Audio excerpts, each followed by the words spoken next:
La présidente du comité de gestion des fonds de solidarité pour la sauvegarde de la patrie FSSP, Mme Reki Hassan Moussa Jarmakoui, avec le soutien de Mme la ministre du Tourisme et de l'Artisanat Aïchata Guichen Kari, a rencontré ce matin l'association des orpailleurs de la région d'Agadez, GS Nesmont.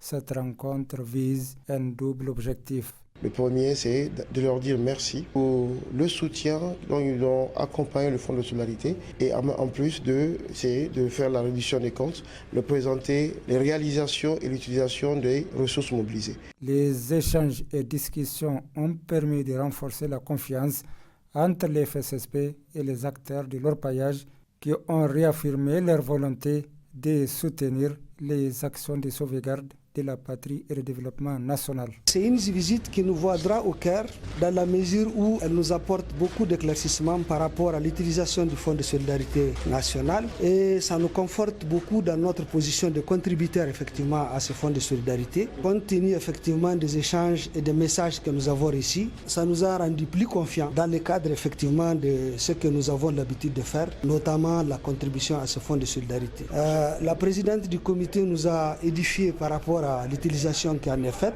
et dans le cadre effectivement de la réduction des comptes et de la transparence, c'est quelque chose d'assez significatif qui a émerveillé tous les participants à cette rencontre. La ministre du Tourisme et de l'Artisanat Aïchata Guichen a exprimé la reconnaissance et les efforts de la région d'Agadez en termes de contribution au Fonds de solidarité pour la sauvegarde de la patrie. La présidente du FSSP, Mme Reki Hassan Moussa Jarmakoui, a en outre présenté l'émission du FSSP, l'appel de Tilabiri, 100 francs pour la patrie, un geste pour l'avenir, entre autres. Le GS Nesmont a remis à la ministre du Tourisme et de l'Artisanat un cahier de doléances auxquelles ils font face dans l'exercice de leurs activités. Des doléances auxquelles la ministre du Tourisme et de l'Artisanat a promis qu'elles seront transmises à qui de droit.